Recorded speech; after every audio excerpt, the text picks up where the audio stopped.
Welcome everybody to Dad's Going Bold on the WGSN-DB Going Solo Network. I am Adam AJ Ford, your host, with my co-host King. Hey, how's everybody doing? And our special guest today is James McMonagel, my lifelong friend for a while now. He is a musician. You can find his music on SoundCloud. He's really getting back into things after getting through the custody battle that he had with for his daughter. So James, introduce yourself. Give us a little bit of background. What's about you, about your daughter, and then I'll ask some questions as we go.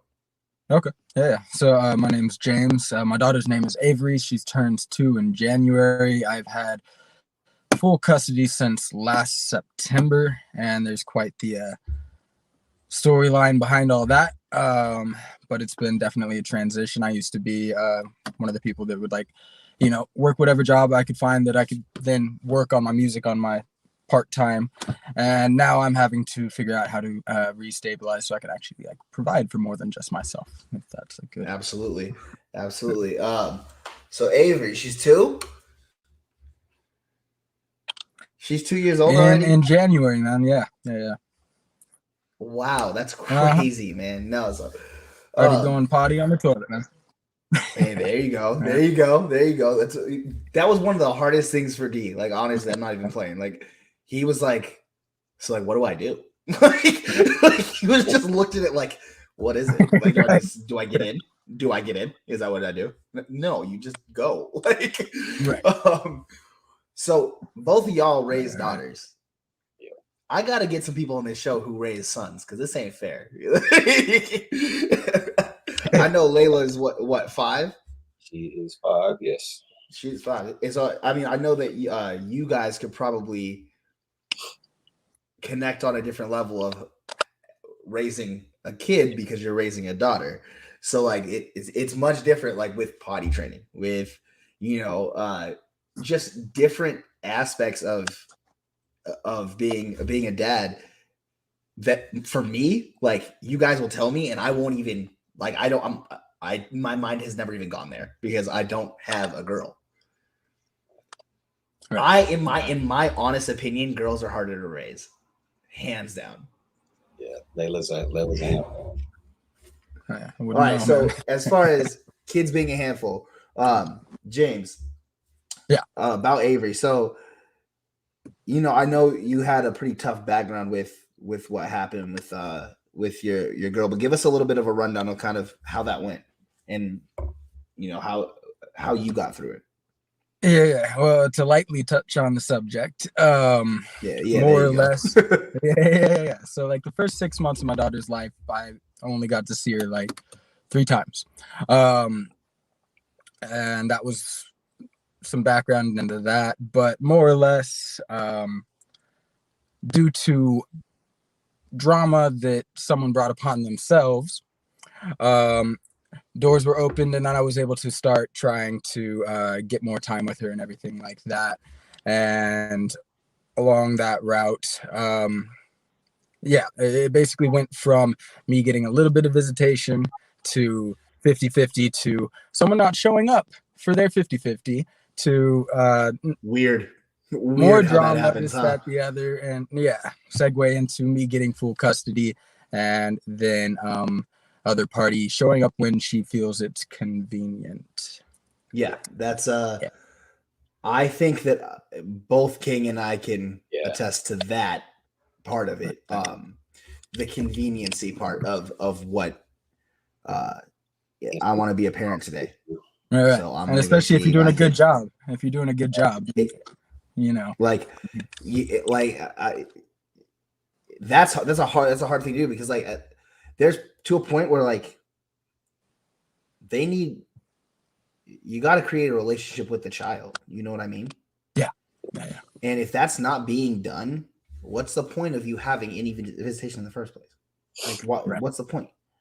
Family reunions. Exactly, King. Like I know you've gone through every step with the other parent, and you're still doing it. And have you experienced the whole conveniency thing and how it's making your life change around it? Like let's be real. That is our whole, and we have to figure out how to run around our child, basically, because that is what we do. We raise that kid. Everything we do is for that kid. So when it comes to like visitation or whatever, like there's times where we have to be flexible, absolutely. Mhm. But if there's a certain way to go, like it should be stuck to. And I know you have some things to say.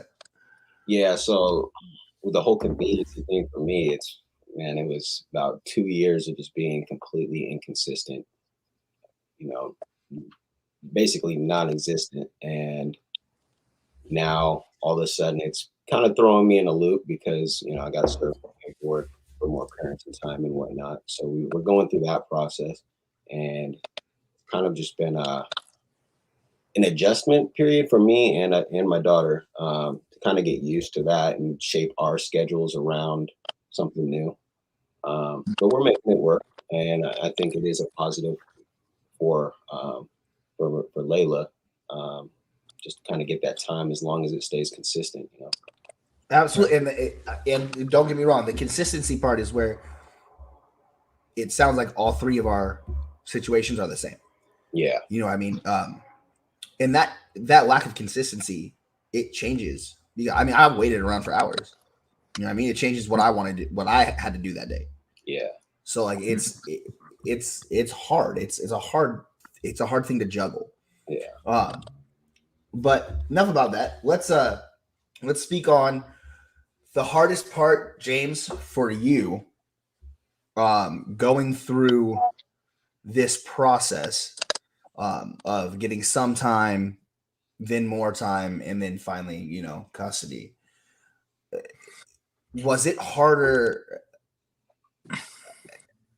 Was it harder to not see your daughter all the time, or was it harder to try to adjust to having your daughter all the time in the blink of an eye? You know what I mean?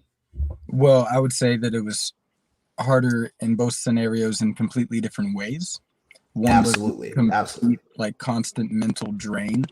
It's a distraction, and you're trying to figure out how you can go forward while your head's 3 steps back, trying to figure out how to pick up where you left off.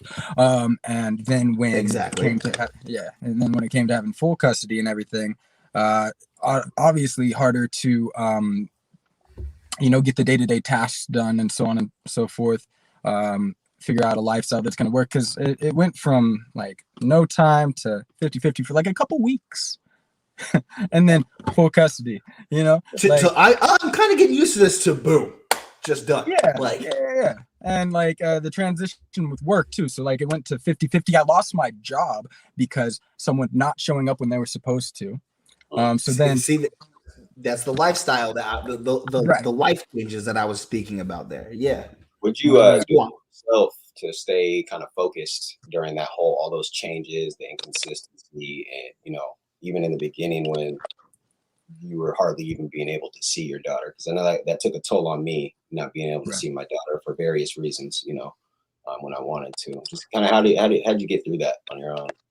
I think it was not to sound off, but like a little bit of dissociation almost, like knowing that someday down the road, all the stuff that I'm going through now, I want to be somewhere where that I'm happy of how I at least walk down that path, whether or not it's absolutely where I want to be. It's kind of like that little angel on your shoulder, except it's your kid, and you're like that person's going to be looking up to me one day, so I need to I got you. Like, I got you. Like, what's up? I feel right. I feel it. Exactly. So King, going off of what you just said, the mental toll, both of you guys said the mental drainage. How did you deal? I hate using the word deal, and I don't like using the word cope, but how did you really come to terms and understand and manage that mental drain? Because, man, I'm telling you that it kept me up at night. There were times I didn't sleep. I didn't do nothing. Like I literally wanted to lay in bed because I just didn't know what to do. Right. And that it took a lot for me to be like, all right, what am I doing? Get up, do your job, basically. And what helped you guys through that mental drain? Yeah, for me, I started just kind of getting my own hobbies and stuff like that. I started reading a lot, getting into a lot of meditation practices, and just trying to be in the present. That really helped with the mental toll everything took on me. For me, what always kept me focused was just my end goal, my vision at the end, that light at the end of the tunnel, what I wanted that to look like. So everything I did, up until then is going to affect that end goal. So, what decision do I need to make now to get there? James, how about you? Well, to deal with it, how I used to like vent,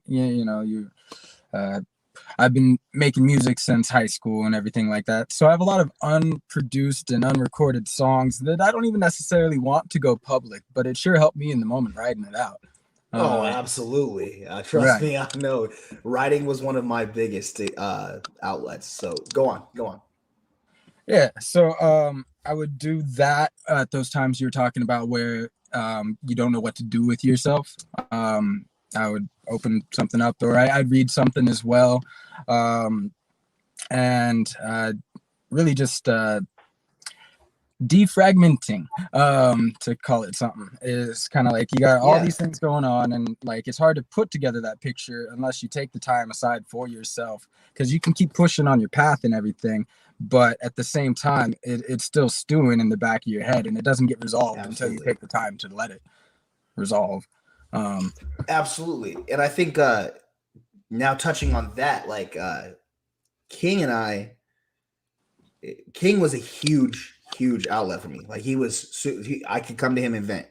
That is my day one. That is my brother, like hands down. I can come to him and vent. We do this because we want to create a group of where people can come and talk to us, just vent, just get it out. Find ways to do what we did. You know what I mean? And that's why I was so excited to have you on the show, because I know for me, like, music and writing is one of my biggest outlets in my life in general. When anything goes wrong, I have notebooks filled with just stuff that I don't ever want to touch again. But in the moment, getting all of whatever I wanted to say out, whether it be in lyrics, in songs, in poems, a story, whatever, I've done them all. But I know you connected on that. King, I know you and I connected on a different level of, one, staying busy, two, our business mind, the way we want to see ourselves grow and see our family eat. You know what I mean? Yeah. And it's cool to have all three of these different dynamics, because we all three went through different situations, but that were very, very similar. Yeah. Definitely. Very similar to, for James, not seeing a daughter to 50-50 for what, 2 weeks, whatever it was, right, to getting full custody from King, who has gone pretty much having full custody, but has gone through a lot of different little bouts that he had to navigate through. And that, for both of you, I applaud both of you for what y'all have gone through, and the mental toll that we talked about, standing up for that and staying up for that. So one thing I wanted to just retract back to, we were talking about the inconsistency with each other. We got a question here, looks like, from the audience. Let's see. How do you address talking to your children about the absence of mom? So I kind of want to circle back to that. And let's King, take over, take it off. For me, I don't know. That's a tough one. I still don't really know how to properly do that. I don't know if I'm doing it right, but and there's no handbook for this. One of the things I did was just kind of comfort her, give her as much love as possible, because you can always tell when your child's down about something, even if they're not telling you. She does mention her sometimes, so I just try to hug her. I never talk bad about her mom, in front of her, and I always tell her she loves you too, and this and that. And I mean, that's as best as I've done so far. If anybody has any tips for me, I'd love them.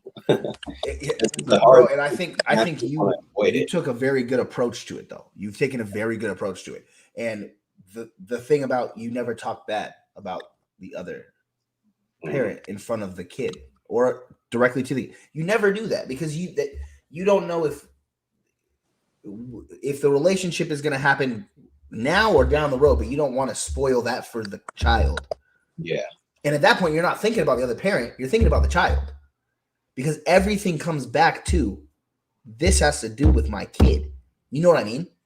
Yeah. Like D asks sometimes here and there about, his mom, but then I'm also engaged and we all live together. So that has been a very cool, weird change. Yeah. But for D, I think it was cool because he just has that presence. You know what I mean? Mm-hmm. And he knows that he has two moms. He has two. He has two people that he can call that. You know what I mean? And right now, especially, it's getting really hard because I'm trying to explain it to him, and he's 4, so he's asking all these questions and he's trying to get the answers. Hi, Layla. He's trying to get the answers, but then I'm stuck. You know what I mean? Like, I'm just like, all right, how do I address this about his other parent? James, I don't know if you've had that same situation, really. I mean, I know you said there was 50-50 custody in there, and but it was short-lived. But right. What do you see? What have you experienced with, how do you address the topic of, the mother with your kid? Well, I think there is the balance there. For one, you do not want to disrespect the other party and talk down on a child's parent because that's her mom, Exactly. And no matter what, there's always going to be that love there. And there's also that sense of identity that comes from there, right? Yeah. So what I try and do is, one, the comfort aspect that King was talking about. And then I try and take what's happening and depict it in such a way that, it's saying like, look, mommy is, mommy's got a lot going on, right? Mommy's got a lot going on. She's trying to get better. She loves you. She does, she's always going to be your mom. For now, you know what? She's got to do what she's got to do. But then there's the aspect of it takes a village, and I never understood that to the extent that I do now. Exactly. Right. And like I'll be at the grocery store, and so it was interesting. She had a visit a couple months prior, and first one in a series of months. Right. And she came back and started saying money, whereas before, if she ever said anything about like mom, it would have been mama. So right. And then I was seeing someone at the time who I'm still talking to, and she came back and started calling her money, and I'm like, do I discourage that? Do I encourage that? Do I just let it ride? It's kind of like awkward. So I try not to like reinforce the idea that that's money, but at the same time, she's playing that role more. And I don't mean like playing, but she's stepping into those shoes. Right. Absolutely. Stepping into those shoes more than the mother is able to at the moment. And there's the phrase. And that's that same thing that I kind of that I'm going through, that I'm currently trying to battle right now. And it's not even a battle. It's just about trying to pick the right way to do it. Comfort. I'm glad to see that all three of us take that comfort seriously, because at the end of the day, that's what the kid needs. You know what I mean? but Yeah. they need to know that we're there, obviously. But then when they start asking questions, we need to comfort them and be able to let them know, mommy's not got a lot going on. She just can't be here right now, but she loves you, or whatever, whatnot. So I do want to touch on a couple of different things. We talked about a little bit about life changes. So I had some subtopics when it comes to life changes. How did you in becoming a father affect your family? Like how did your family did it affect it in such a way that it was hard for them to accept? Was it loving, caring? What did y'all go through? So with me anyway, you can go first. James, go for it. Okay, so with me anyway, the mother of my child she has another daughter that's a older sibling, and so my family was still in the area at that point in time. They've recently, or not recently, but right around the time I became a parent, they were in the process of moving back down to Southern California. So it's been interesting. Shout out, Mom and Dad. I miss y'all. Right. So there was a lot of changes going on at once, not just that. And I don't think they looked down upon it at all. Like with the older sibling, they treated her like family too when I had a relationship going there. And it's a little bit strained because, at the time, she was the first to file. And so I couldn't have moved if I wanted to, or if I wanted to be a part of my daughter's life, Yeah. I couldn't go anywhere. And now at this point I could, but at the same time, like, it's expensive down there. Southern California, we both from there. So like, right. I looked at I'm going down there next month and was looking at stuff and I was like, I don't want to go anymore. That's literally that's all my money. Like just to go look at it. I can come home. Like that's it. Not King. So I know you have a big family. You have a lot of people around you.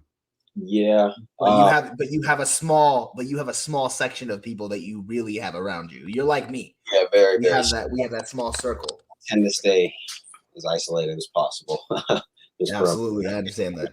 Issues, but I think overall it affected them in a good way, a positive way. Yeah. They were pretty accepting of it with Layla.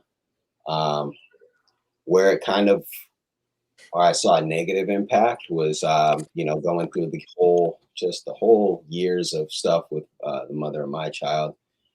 We ended up pregnant with another one and took care of him for, it's her older half mother. And I took care of him for about a year and a half until we found out he wasn't mine. And that kind of broke all of us, I feel like. Yeah. Yeah. I met King. Understand. Sorry. Oh, you're good. I met King. So like I that was hard on me too when you called me and we had that conversation. Yeah. That was hard. That little I know how much you love that little boy. Yeah. But yeah, other than that, it's been great. Everybody loves Layla. Absolutely. That's my family too. Like, everybody has been very accepting. Like, honestly, if I didn't have my mother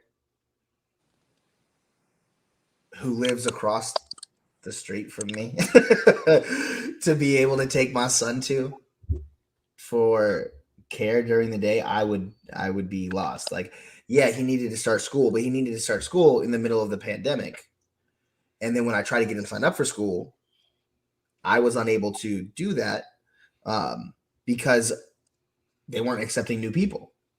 And then they started accepting new people, and then they were full. So it's been a whole. But if I did not have my family, my fiance, my mother, my Aunt Kenna, like all of those people. My Uncle Jay. Oh my God, my Uncle Jay. My son loves all of them, and if I didn't have them around and to be accepting and loving of my son, I would be completely lost. I'd be at Jay's house every day. my uncle Jay's house. He be at my uncle Jay's house every day. I don't know what I would do without the people that I have around me, and that includes both of you. So I really do appreciate both of y'all's support. I know James and we just got back into communication after a little while. I saw your parents not too long ago, but having this right here, that hits here, that helps here, and it helps here. Because right here is where we always have to be to take care of these kids. All right, guys, we are going to take a short break, and then we will get back to Dad's Going Bold on the WGSN-DB Going Solo Network. Stay tuned. We'll be back.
Welcome back.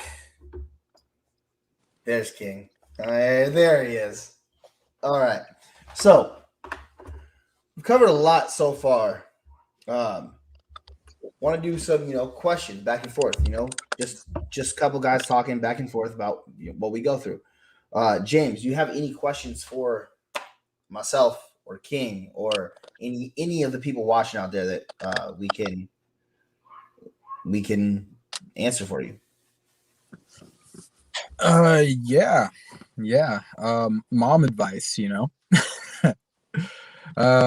I think that's one of the things that comes with having a daughter is like if I had a son, I would know I would have more of an idea of how I want to raise him from a male perspective. Whereas I feel like no matter what I do, trying to raise a daughter, it is still from a male perspective. So therefore, what am I missing? I'm always missing something. So from anybody and everybody that has input on what I may be missing, I'd like to hear it all. King, that's you, bro. that's all you. Myself, but I mean, I would say just first and foremost, just be you.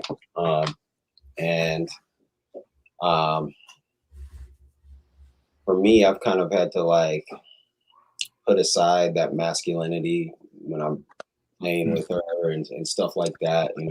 I think just reading your child, and no matter if it's a girl or it's a boy, just be able to read them, and if they like tea parties, if they like Barbies, play with them. Right. I feel like the less thought I put into it, the better I am. But with Layla, she likes everything. So like I said, just be yourself, and when it comes down the line, which I haven't ran into yet with the whole female body process that I know nothing about, I will have the village we always talk about to help me through that. So always just continue to build your support network as a parent. Right. And by the way, both of y'all, both of y'all girls aren't dating until they're married. Just letting you all know that. Right? It ain't gonna happen because I'm gonna be there. Uncle AJ is gonna be there, and they cannot date anybody until they're married. They don't get phones until they're 30. Yo, They don't even know what they don't even know what the internet is. Like, at this point, they know nothing. I don't So, no, James, I can't speak to that because I don't know how it feels to raise a daughter. I don't, and Right. but I can speak to the mindset of what we had from our mothers or what we needed from our mothers is what we need to be. Yeah. You see what I'm saying? Like that's my approach to being a father in general is what I needed, what I didn't have because I didn't have a father. What I didn't have and what I needed from a father, that is what I'm trying to be. Right. Because if my father gave me one thing at all, it was how to not be a dad. You see what I'm saying? Right. I'm doing everything that he did not. I'm there. We're gonna go play ball. We're gonna go out and do this. We spend time together. I am going to cuddle with you. I am going to read you books at night. I am going to be the dad that I did not have. And that is where I've always kind of struggled a little bit because then you reminisce and blah blah blah blah blah. But James, I know your parents, and your parents are amazing. Good people. You have amazing parents. They are great people.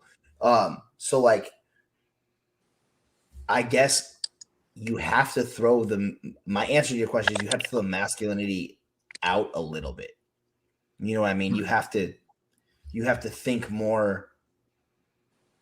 This is gonna sound so bad. I don't want to say it. You have to think more feminine, and I don't want to say that, but like, do you understand what I'm saying? Like, Yeah. you have to think more on that level so that they can grow up and find who they want to be. Right. You know what I mean? So King, Layla's 5. She's in school. How has that transition of her going to school and how has that been? Because I know like it's not really new for you, but like when it first started, like when you had to take her to school, you know, there's moms and dads like they take their kid to school and like, I can't leave my baby. No, I don't want her to go. Like, you know what I mean? How's that? How it's like the house was I like mean, 5 after minutes like crazy. working from home and being the full-time teacher and dad at the same time, Yeah. I couldn't wait for school to start. But no, it's been a transition. I was real nervous. She took the bus for the first time like last week, so that's kind of been nervous. Yeah. The bus was like a good 45 minutes late today, so I was really nervous. Also, with the story about the bus being 45 minutes late, you make sure she puts my phone number in her cell phone or in her watch too. Because listen, I need to know when this bus driver's late. I don't play around with my niece. Yeah. So, but yeah, the whole school, it's been great. She's coming back, and it just gives us more to connect with each other with, because just the whole pandemic and everything, we've kind of been getting on each other's nerves, just like every other family in America right now. Absolutely. But yeah, she'll come home from school and I'll be like, well, what'd you do at school today? We just have more discussions now. And, she's teaching me the songs they're teaching her. And it's nice. I like it. That's good. That's good. I'm glad that she's adjusting well to it and you're adjusting well to it. She's getting that social life back as well. So that's always good for a child, to connect and be social with people their age. Absolutely. Speaking of social lives, at some point, us 3 will get the kids together. We'll go to a park or something, and we'll actually like film it. We'll like podcast it basically, or video or vlog it basically, and then we'll put it on the Dad's Going Bold network or the Dad's Going Solo network, and people can actually see our kids and what we do and how we do it. You know what I mean? Right. But I think getting the kids together would be a really cool idea. we have a little bit of time left, so I want to talk about a couple different things. Our Facebook page, Dad's Going Solo, it is up. Me and King will respond to whatever you want us to respond to. Any questions, resources, whatever, we can figure it out and give you what we can. So please look at the Facebook page, Dad's Going Solo. That'd be great. I wanted to do three things that each of us, three things that we wish we would have known going into fatherhood. And who wants to start? Because I'll start if you guys want me to. Start with that one. Yeah, you would say you want me to start, boy. So the first thing I have is the one thing that I lacked in my life in a lot of different situations, very many different situations actually, was patience. I wish I would have had a better understanding of patience when coming into fatherhood. Being a father has taught me that, absolutely, but I wish I would have known it so I didn't get so frustrated when he was very little. You know what I mean? I wish I would have had a better sense of, okay, stay calm, be patient. You know what I mean? So that's my first one. James, what's your first one? Organization, because before having a kid around the house and everything, I just got home, there goes my bag, there goes this, I'll pick it up later, yada this, yada that, I know where it is, I can find it. Like you got two tornadoes going around, it doesn't work like that. You got to be the eye of the storm when you got the little one running around. So organization, if I had been more preemptive about figuring that out, it would have saved me a lot of lost keys and such like that. Fair. Yeah, I like that one. King, what you got? I guess my first one would be, I just wish I would have known a lot more about child psychology and would have had more resources for parenting groups and whatnot. I've done a few and they helped quite a lot. So just, I feel like if I would have, but I didn't do those until like she was like 3. So I just wish I would have had more of that beforehand. And I feel like I would have been a lot better prepared. Absolutely. And speaking on those resources, I know that to anybody out there who needs it or would like a resource, even just on being a dad and what that means. I know King has gone through a couple different places that, to me, what he's told me about him are fantastic. So if anybody wants that information, please reach out to one of us. We will absolutely get you what you need, because I know that King was very excited to tell me about one of them that he did that we talked about last week. Karen. Yeah.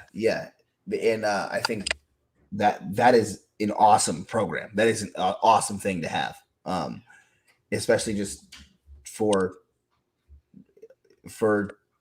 men who don't know where we're going with parenthood. You know what I mean? Like it's awesome to be able to have a resource, a real thing you can go do like that. Yeah. All right. My second thing is the balance that you have to have with discipline between stern and understanding. Understanding that my child is 4. He's going to destroy probably everything in my house. But being stern to know that, like, to the point of like, don't run out in the street. There's cars. Like, do you see what I'm saying? Like, there is that balance, that medium that you have to have of like, I'm not mad at you. I am just trying to help you. And then I understand why you're doing this. I get it. You're 4 years old. You see what I'm saying? That balance is very, very tricky sometimes, because when I was 4 years old, I was doing the same stuff. I was running around in streets. I was doing everything.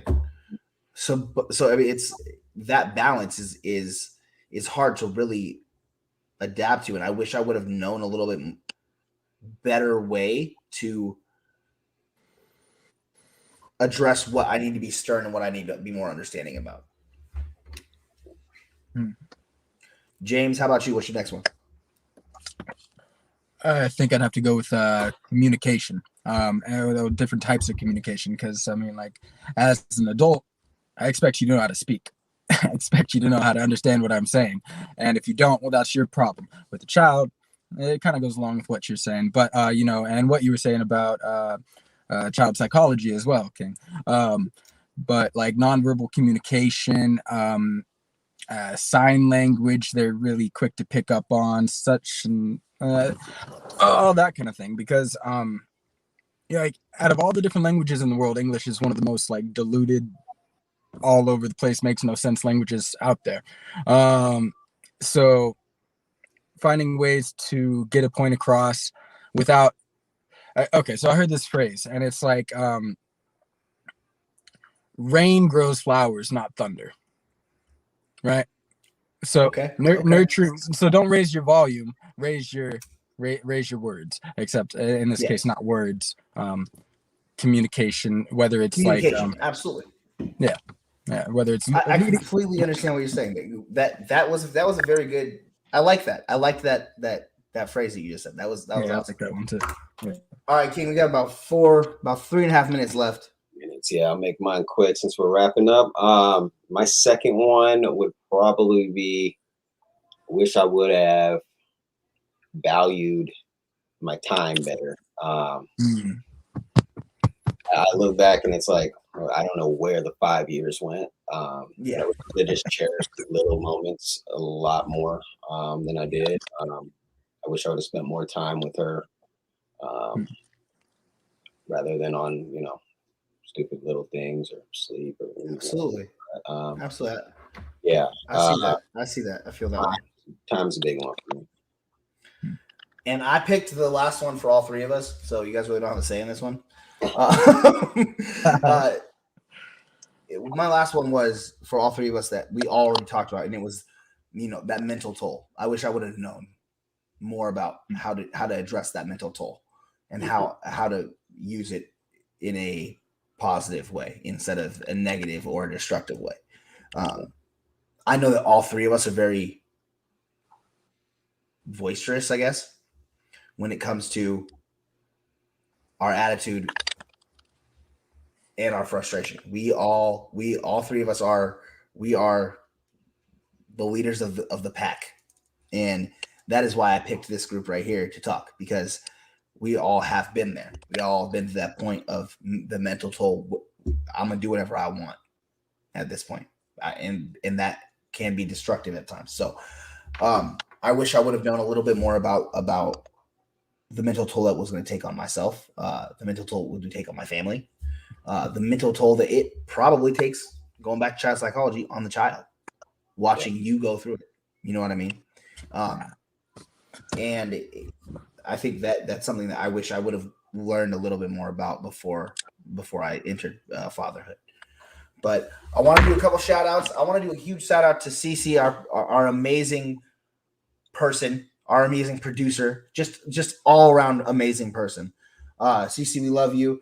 Shout out to Christopher as well. Christopher, thank you for allowing us to do this show and be on it. The WGSN-DB Going Solo Network. I thank you for allowing us to have this platform to speak and to talk about being fathers and just men's issues and our concerns and so on and so forth. Another thing that I want to talk about is, you probably see up in the corner, there's a Going Bold, a joint venture. Me and King and Cece and Christopher and everyone, we're all working very hard to create something new that is just close to like going solo, but it's going to be going bold. And I'm excited to go bold with the crew that I have. James, I look forward to having you on. Thank you so much for coming on and speaking to us, man. I am so proud of your growth and what you have done to get to being the father that you are.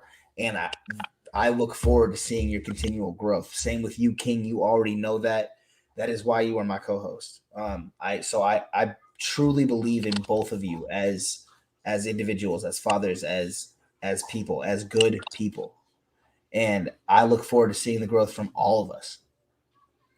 With that being said, I would like to thank everybody who listened and tuned in. We will be back in 2 weeks, and we will be speaking on some topics that might have dads running around in circles. You never know. But thank you all. Thank you, James. Thank you, King. Thank you. You guys all